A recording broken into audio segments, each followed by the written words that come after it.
চলো চলো চলো আসো। হ্যাঁ হ্যাঁ আমি ছিলাম না তাই জন্য।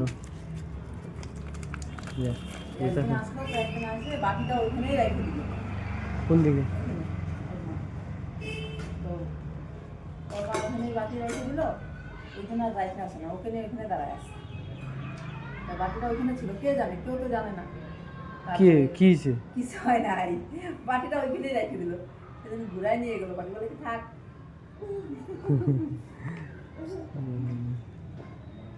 কই গেছি? এই দুদিন আসিস নাই কেন? বাবা ছিল না তাই? তোমাদের আজকে ঢুকে নাই পয়সা দিদি? আজকে তো দেওয়ার কথা বলছিল তো কালকে কুয়া ইয়াতে। হ্যাঁ মোবাইলে তো বলতেছে। হ্যাঁ কই তো পাঠায় নাই, 100 কত 20 করোড় নাকি? এখন ঢুকে নাই, এখন সারাদিন আসছে দেখি। ঢুকলে তো তোমাদের ফায়দায় ফায়দা। কোনটা? কোন ব্যাপারটা? হ্যাঁ ঢুকে নাই এই তো বলি, গেল মাসে আমার ঢুকে নেই, এদের আবার ঢুকছে, আমার ঢুকছে। গেল বছর গেল মাস। গেল মাস থেকে শুরু হয়েছে না, হ্যাঁ সবারই ঢুকতেছে তোমাদের এবার। আমার ঢুকে নেই, এই যে আমার ঢুকে ঢুকছে। দিদু এই দিদিমণি ঢুকছে, হ্যাঁ ওদের তো বাড়ি ঘর সবই আছে। আমারই ঢুকলো না, আমার ঢুকলো না, আমাদের ঢুকছে, সবারই ঢুকছে, আমার ঢুকে নেই। এই মাসে তো বলতেছে 6,000 টাকা ঢুকবে, কি জানি? ডবল 3,000ই ঢুকুক। 6000 ঢুকলে তো আরো। ঢুকবে তাও 6,000, যদি না ঢুকে 3,000 ঢুকলেই অনেক। সরকার এমন লোক বেতনটাই ঢুকে নাই, গেল মাসে একটা বেতন এখন আটকায় আছে। সরকারি বেতন না। ওই একটা কোনো একটা রাজ্য একটা কেন্দ্র দিত আগে। এই মাস চলে গেল, আজকে 1 তারিখ করে গেল। কমপ্লেন করতে হবে, দেয় ওরকম, এই মাসে এরকম হয়ে গেল। মানে লেটে হয় মাঝে সাঝে নাকি? হ্যাঁ একটা লেটে হয়, একটা 28, 29, 27, 26, 18 কোনো ঠিক নেই, আর একটা 1 তারিখ। মানে ভুলে যায় ওরা। 1 তারিখে একটা ঢুকে। একটা পাংখা লাগাইতে পারে এখানে, লাইন নাই লাইন দেয় না নাকি? এই না, একটা তো লাইন নাই, ওদিকে তো লাইন আছে। ওইটা আছে। বাচ্চাগুলো ঘামে যাচ্ছে, তোমরা তোমাদেরও তো অসুবিধা। সুবিধা মানে সেই ক্লান্ত লাগে।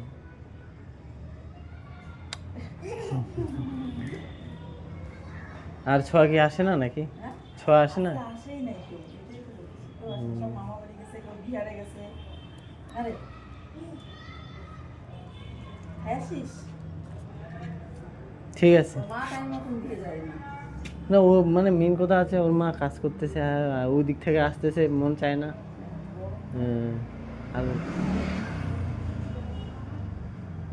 ওকে বলতেছি যে চ এদিকে থাকতে হবে না, দিল্লি চ, মাস ওগুলা কাজই করবে, মাসে 25-30 হাজার টাকা ইনকাম। বেকার এদিকে সময় কাটায় লাভ নেই। বহুত পয়সা হবে।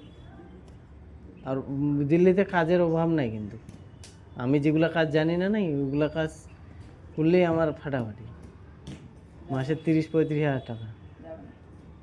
এখন আমার মেন সমস্যা আমারই বেশি এখন। এতদিন বলছিলাম যে ও তখন বলছিল যাবে না যাবে না, এখন আমার কাগজপাতি নিয়ে টানা টানা হজিরা। এখন চলো, এখন কাগজপাতি না ঠিক করলে কি আমার হবে? কেন সব ভুল? সব মানে ইয়া করে দিয়েছে, বাতিল করে দিয়েছে ওগুলো, সরকারের যে নিয়ম কারণ। মমতা থাকলে তো একটা কি দেখি, সরকার এখন ভালো করলে তোমাদের লাভ, মহিলাগুলার বেশি লাভ, কেননা বাস ফ্রি, আরও কি কি ফ্রি দিবে এখন। আজ দেখলে বলে অনেক সময় দাঁড়ায় দাঁড়ায় না বলে, দাঁড়ায় না বলতে কি এখন অনেক সময় দাঁড়ায়। মেন কথা হচ্ছে বাসবালাও খেপে যাচ্ছে, পয়সা ওদেরও যদি এক্সট্রা ইনকাম না হয়। যা বেটি যা, ওখানে বস যা। এক্সট্রা মানুষ তো ইনকামের জন্যই তো দৌড়াচ্ছে সরকারি এখন। পয়সা কয় টাকা আর সে মাসে দিবে, বাচ্চা হুম। কয় টাকা? সরকারি তো বেতন দিচ্ছি না, নাই যারা সরকারি বাস চালাচ্ছে ও টাকা দিয়ে কয়টা পোষায়। এখন ওদের খরচায় যদি না ঠিক মতন চলে, তাই এই জন্য ওদেরও রাগ করে। কিছু কিছু ড্রাইভার ভালো আছে, কিছু কিছু ওই যে ঘাটতেরা, বলে তো লাভ নাই। এখন দোষ তো সরকারের না, দোষ তো আমাদেরই। এই যে এখন এই সরকার যদি 3,000 করে দেয়, পরবর্তী সরকার যে কয় কয় হাজার করে দিবে। হ্যাঁ, এই সরকার যখন বাতিল হয়ে যাবে, মনে করুন যে আরও তো অন্য সরকার চাবেই, পাবলিকের ডিমান্ড তো কোনো দিন কম হবে না। এক এক সময় এক একটা চাপ। হুম। বাবা দেখি দেখো ওর কাছে লাগে মুখে লাগিয়ে দিয়েছে। ওর মা এসে বসে গাড়ি থেকে আসলো, আমিও আসতে পারবো। ঠিক আছে, নিতে আসবো ফের। আমারও খুব মানে টেনশন হয়ে গেল, 2 দিন মানে 2-3 দিন থাকে ওদিকেই খায়া না খায়া ওগুলাই, কেউ নাই, কেউ কোথায় খাবো, আর খাইতে গেলে বাইরে খাইতে গেলে পয়সা খরচা। ঠিক আছে।